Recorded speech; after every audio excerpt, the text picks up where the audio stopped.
perkenalkan nama saya Yesra Bora dengan NIM 246111080. Pada video ini saya akan membawakan materi dari mata kuliah pengantar kecerdasan buatan.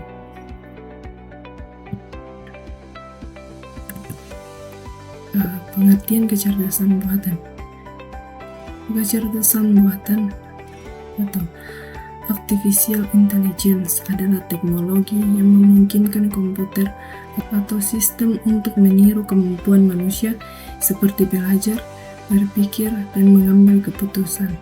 AI bekerja dengan memanfaatkan data dan algoritma untuk menghasilkan solusi secara otomatis. Adapun cara belajar kecerdasan buatan atau AI, yang pertama adalah supervisor learning, yang kedua unsupervised learning, yang ketiga reinforcement learning. Dan pengertian dari supervisor learning adalah metode pembelajaran AI yang menggunakan data berlabel, yaitu data yang sudah diketahui input dan outputnya. Model dilatih menggunakan contoh tersebut agar mampu melakukan prediksi pada data baru.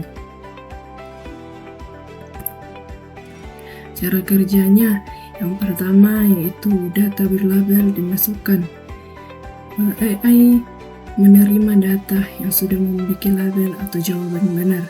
Dan yang kedua, model dilatih dan belajar pula. Sistem mempelajari hubungan antara data dan label. Dan yang ketiga, prediksi data baru, di mana model yang sudah dilatih digunakan untuk memprediksi data yang sudah dikenal.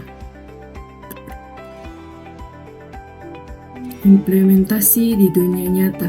Yang pertama itu deteksi spam email, di mana email diberi label spam atau tidak spam. Yang kedua, pengenalan wajah. Sistem mengenali identitas dari gambar. Dan yang ketiga, klarifikasi gambar, yang dimana mengenali hewan, buah atau objek. Dan yang keempat, prediksi harga, di mana memprediksi rumah, saham ataupun penjualan. Dan yang kedua itu unsupervised learning. Supervised learning adalah metode pembelajaran AI yang menggunakan data tanpa label. Sistem tidak boleh diberi jawaban benar atau salah, melainkan mencari pola atau struktur dalam data secara mandiri. Dan cara kerjanya yang pertama yaitu data tanpa label dimasukkan. Sistem menerima data mentah tanpa kategori atau jawaban. Yang kedua, mencari pola atau kesamaan, di mana AI menganalisis kemiripan antar data. Dan yang ketiga, mengelompokkan data. Data dikelompokkan berdasarkan pola yang ditemukan. Dan implementasi dunia nyata itu yang pertama, segmentasi pelanggan berdasarkan pola pembelian.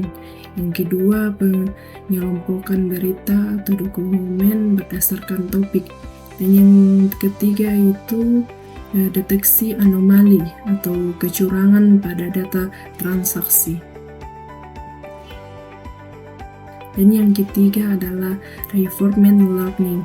Reinforcement learning adalah metode pembelajaran AI di mana sistem belajar melalui percobaan dan pengalaman. Metode akan mendapat reward atau punishment berdasarkan tindakan yang dilakukan. Dan cara kerjanya yang pertama, agen melakukan aksi, di mana AI atau agen mengambil tindakan di suatu lingkungan.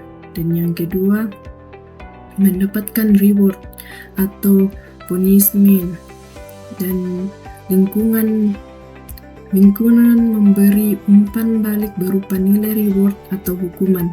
Dan yang ketiga, belajar memilih aksi terbaik. AI mengulang proses hingga menemukan strategi paling optimal.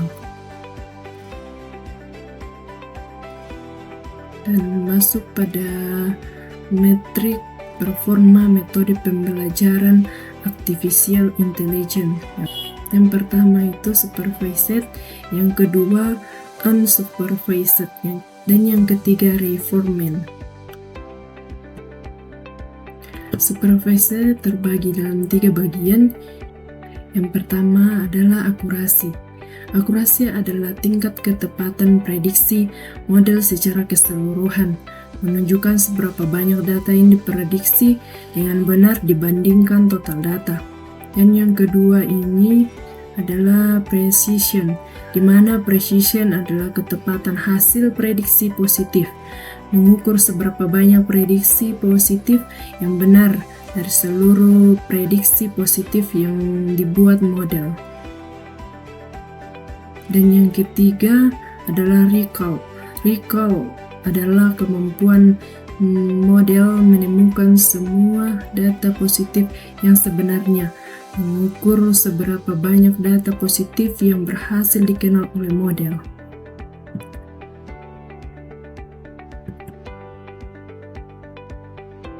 Dan yang kedua adalah unsupervised. Set ini terbagi dari 2. Yang pertama itu Silhouette Score adalah metrik yang digunakan untuk mengatur kualitas pengelompokan data pada metode unsupervised learning.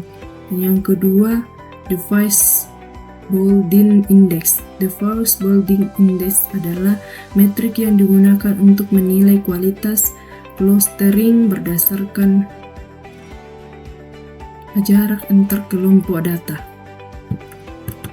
Dan yang ketiga adalah reinforcement, di mana reinforcement ini juga ada 2 bagian.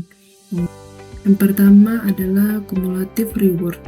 Cumulative reward adalah jumlah keseluruhan reward yang diperoleh oleh agen selama proses pembelajaran berlangsung. Metrik ini digunakan untuk mengetahui seberapa baik agen yang mencapai tujuan yang ditentukan. Semakin besar total reward yang diperoleh, maka semakin efektif strategi atau kebijakan yang diperoleh oleh agen. Dan yang kedua adalah average reward, di mana average reward adalah nilai rata-rata reward yang diperoleh agen dalam setiap episode atau setiap langkah pada pembelajaran. Metrik ini digunakan untuk menilai konsistensi kinerja agen dari waktu ke waktu. Nilai average reward yang tinggi menunjukkan bahwa agen mampu mengambil keputusan yang baik secara stabil. Nah, sekian dari saya. Terima kasih.